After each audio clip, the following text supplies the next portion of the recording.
Hello friends. आज की video में हम लोग रिवोल्ट ऑफ 1857 के इकोनॉमिक कॉजेज़ को कवर करेंगे। ब्रिटिश ईस्ट इंडिया कंपनी को अपने वॉर एक्सपेंसेस के लिए पैसों की ज़रूरत थी और उसके लिए उन्होंने लैंड पर टैक्स लगाना शुरू कर दिया।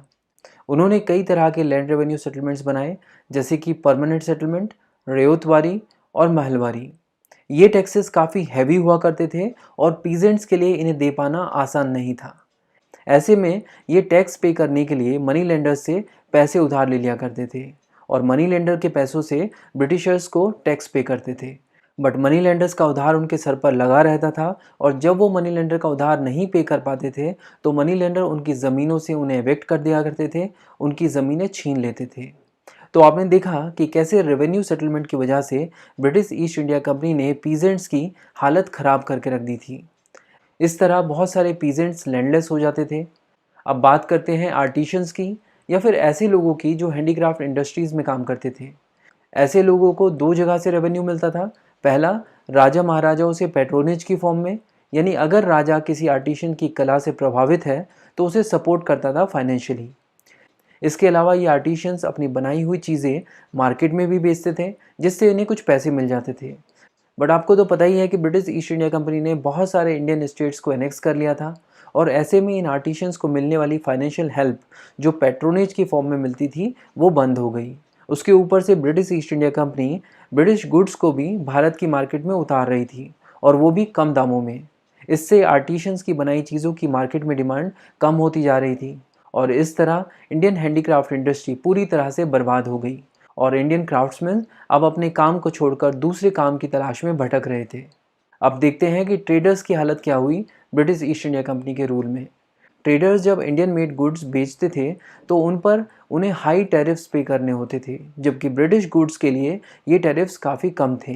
ब्रिटिश गुड्स अब बड़ी मात्रा में इंडिया में आने शुरू हो चुके थे और इंडिया की मार्केट ब्रिटिश गुड्स के लिए ओपन कर दी गई थी। और भारत के व्यापारी तो अपना माल देश के बाहर बेच ही नहीं पा रहे थे, क्योंकि एक्सपोर्ट ड्यूटी काफ़ी ज़्यादा हाई थी।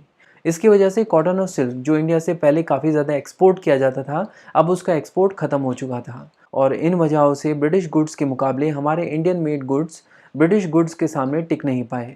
इंडियन ट्रेड और मर्केंटाइल क्लास ब्रिटिशर्स की इन पॉलिसीज़ के कारण बर्बाद हो चुकी थी। इतना ही नहीं, ज़मींदार भी ब्रिटिशर्स की पॉलिसीज़ से काफ़ी ज़्यादा इफेक्टेड थे। ब्रिटिश ईस्ट इंडिया कंपनी द्वारा दिए गए हाई रेवेन्यू टारगेट्स जब ये ज़मींदार पूरे नहीं कर पाते थे तो ब्रिटिश ईस्ट इंडिया कंपनी इन्हें क्यों वारंटी नोटिस भेज देती थी, जिसमें पूछा जाता था कि किस हैसियत से आप ज़मींदार बने बैठे हो जब आपसे रेवेन्यू कलेक्शन का टारगेट अचीव ही नहीं हो पा रहा है। तो इस तरह कई ज़मींदारों की ज़मीन छीन ली गई। ज़मींदारी छिन जाना इनकी इज्जत छिन जाने जैसा था। जिस गाँव में इनकी इतनी इज्जत हुआ करती थी, लोग इनके नाम से डरते थे, अब ज़मींदारी छीनने के बाद कुत्ता भी इन्हें पूछ नहीं रहा था। इसके अलावा इन्हें कोई दूसरा काम भी तो नहीं आता था, पैसों के लिए कोई सोर्स इनके पास नहीं था। ऐसा समझो कि ब्रिटिश ईस्ट इंडिया कंपनी ने इन ज़मींदारों के हाथ में कटोरा थमा दिया। अवध में ब्रिटिश ईस्ट इंडिया कंपनी ने 1856 के अराउंड ऐसा 21,000 ताल्लुकदारों के साथ किया था। तो आपने देखा कि कैसे ब्रिटिश ईस्ट इंडिया कंपनी ने अपनी पॉलिसीज़ से इंडिया के इकोनॉमिक फैब्रिक को पूरी तरह से ख़राब करके रख दिया। तो ऑब्वियस सी बात है कि सोसाइटी के इन सेक्शंस में भयंकर डिसकंटेंटमेंट था और 1857 रिवोल्ट में जुड़कर ये ब्रिटिश ईस्ट इंडिया कंपनी को सबक सिखाना चाहते थे। तो ये थे रिवोल्ट ऑफ